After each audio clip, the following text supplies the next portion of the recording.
Vous savez désormais comment créer une liste. Vous savez également comment la paramétrer pour qu'elle fasse maintenant ou à l'avenir tout ce que vous avez envie qu'elle fasse. Lorsqu'on crée une liste, c'est en général parce que on voudrait, à court, moyen ou long terme, être capable de stocker l'information.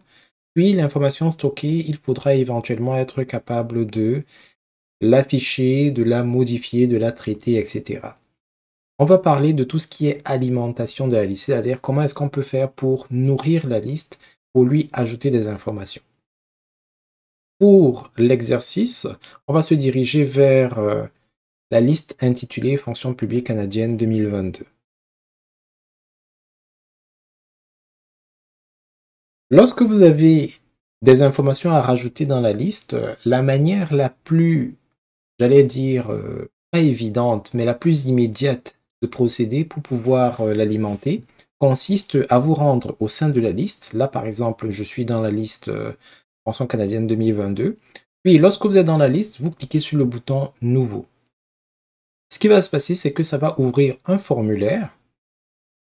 Avec l'expérience moderne, le formulaire est un peu genre intégré. Dans d'autres expériences, vous avez une boîte de dialogue qui peut apparaître à l'écran.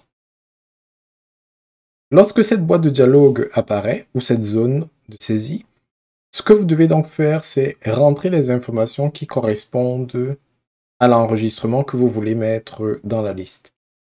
Dans notre cas, les informations qui sont attendues sont année, AP code, titre et le nombre d'employés.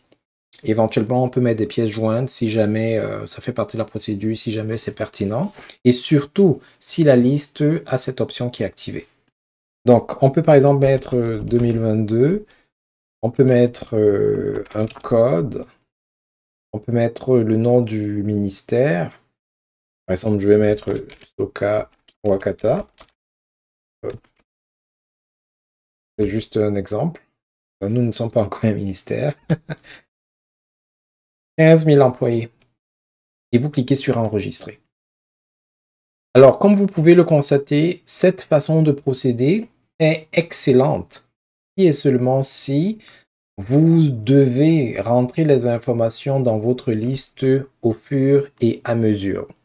Si par exemple, euh, nous sommes dans la fonction publique canadienne, si par exemple, les modifications ne se passent pas tout le temps, et puis bon, c'est correct de passer par là. Si vous avez un volume important d'informations à rajouter, cette méthode peut être bloquante, elle peut être délicate à gérer, elle peut être longue, etc. Imaginons par exemple que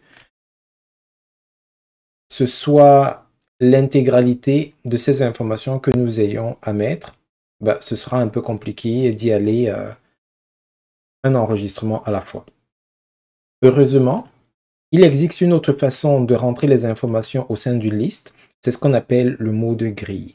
Quand vous passez en mode grille, ce qui va se passer, c'est que la zone de saisie va se transformer en une espèce de feuille de calcul dans le web. Et en tant que feuille de calcul, certaines des opérations que vous auriez pu avoir dans Excel, vous pourrez les exécuter au sein de votre navigateur pour votre liste. Donc là, vous pouvez voir que j'ai une interface semblable à Excel, mais contrairement à Excel, je n'ai pas un nombre, je ne vais pas dire illimité parce que c'est limité sur Excel, mais je n'ai pas un nombre important de lignes ou de colonnes qui attendent juste à être utilisées. Ici, les lignes et les colonnes ne s'étendent que sur les enregistrements qui sont déjà présents. Donc là maintenant, si je voudrais rajouter par exemple les informations comme celle d'ici, idéalement il faudrait que je mette en forme les deux tableaux pour qu'ils soient similaires en termes de séquence. Donc dans le tableau Excel que j'ai ici, je commence par les années, ensuite il y a l'AP code, ensuite le ministère et le nombre d'employés vient en dernière position. Donc je vais faire la même chose. Je vais déplacer année, ensuite AP code, ministère et puis le nombre d'employés. Maintenant, quand je clique sur ajouter un nouvel élément, ce que je peux faire, c'est aller récupérer, par exemple, une ligne.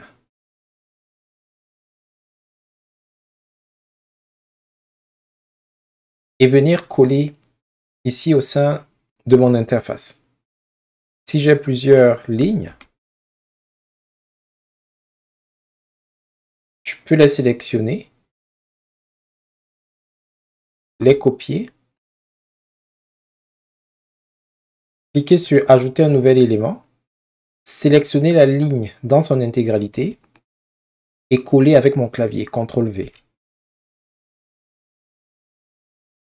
Alors, tous les éléments qui faisaient partie du presse-papier vont être ajoutés.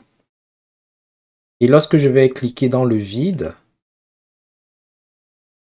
les informations que j'ai rajoutées vont se mettre à jour et s'intégrer à mon tableau. Alors, le mode gris, c'est vraiment comme si vous étiez dans Excel. Pas exactement parce que le feeling n'est pas le même. Là, vous êtes dans un environnement web au lieu d'être sur une feuille de calcul, parfois locale, dont la réactivité n'est pas exactement pareille. Mais tant et aussi longtemps que vous êtes capable de bien positionner, par exemple, les colonnes, qu'elles soient vraiment synchrones au niveau de la source et de la destination, c'est le genre d'opération que vous pouvez faire aisément. Par exemple, ici, nous sommes dans le tableau de 2022. Et les données que j'ai copiées sont en 2021. Bon, on va supposer que c'est peut-être une erreur de ma part, etc. Et je veux mettre à jour. Donc, comme on l'aurait fait dans Excel, je peux tout simplement sélectionner l'année qui est bonne, 2022, venir au coin inférieur droit de cette cellule et je peux juste dupliquer pour mettre à jour les informations, exactement comme j'aurais pu le faire dans Excel, par exemple. Bon, je tiens à préciser que ce sont des données fictives, c'est juste pour illustrer mon propos. Donc, en 2022, je ne pense pas qu'ils aient déjà les résultats pour leurs différents ministères.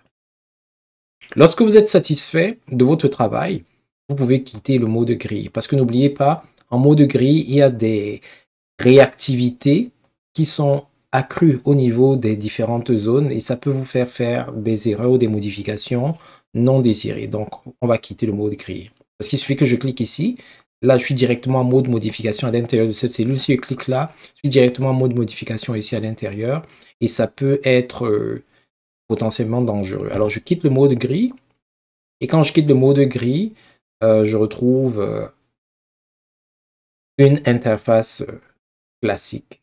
Classique dans le sens où c'est à peu près comme ça que ça se présente généralement.